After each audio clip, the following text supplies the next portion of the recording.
So last question about Danny Kane. Do you ever see you guys Yeah, fully, like the five of you, getting back or doing a song together, or right now it's just I can't answer that. I'm always gonna be yes. I'm like I have no problems. I love this group. I will die with this group. I got in the line purposely to be. I've always loved bands. I will always say yes to being with us, but I don't think that's up to me. I think all of us are severely scarred. I think there's severe PTSD, some seriously like things within that cause a lot of heartache for everybody. And I don't know if everyone would ever want to deal with it because it, again, like I said, there wasn't a time where people could really speak up about how much we had to like figure that shit out on our own.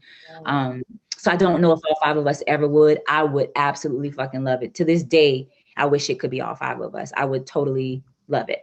Before we got move it. forward, I kind of wanted to touch on that really quickly. You said that it caused a lot of friction in the group when like people would put you guys against each other or outside opinions coming in.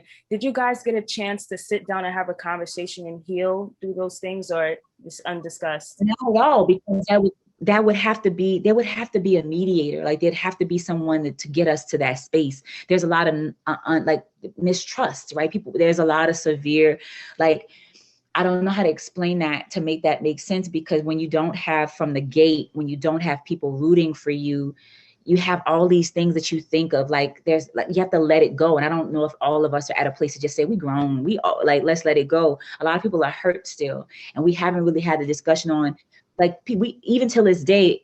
Fans still have an idea of what they think the breakup was. People thought Puff had me on the side having a whole solo thing. That is till this day untrue.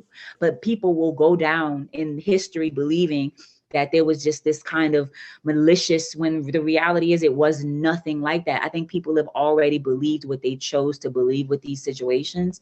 And whatever it is, you know, there would have to be a severe mediation to go with that to get us to that place. I wish it wasn't that. I wish we could be all grown and just say that shit was 100 years ago and let's just get on the stage and have a good time. But everybody ain't me. And I understand that. I think some people need, you know, deeper journeys. I think I've had that conversation with Aubrey. We were able to sit down and have it because there were a lot of horrible shit her and I went through. There were bad things that were said that I wasn't really feeling from them as a Black woman, real talk. And I never really like publicly expressed that because I never wanted people to think badly of them, of Shannon and Aubrey. But I didn't really like the way that last breakup, it was real Black girl angry. It looked real bad Yeah. on my end, and it made people feel like I was this, yeah, and it wasn't that at all. And so we had to have a long discussion. And I think after we had that, she understood a little bit better what it means for a Black woman in this space, especially when we got back together, because I was the only Black girl Right. in that vehicle. And I wanted to make sure I didn't make the same mistakes I was making prior. You know, I wanted to make sure my Black was celebrated, and the choices I was making when I'm with two white girls is making sure that I don't cover up what needs to, you know, like I have to be purposeful in the way we look, the way we present ourselves out as a Black woman. And I think they, you know, they don't think in that aspect because they aren't that. That's not, they didn't grow up in that type Right. of way. But I was able to have, I think we all should have be able to have that discussion. I don't know if we'll ever have it, but it And would it be makes the cool fans to. choose as well. Like when you guys have like, you know, situations, like it makes the fans choose, Yeah. and that sucks as well.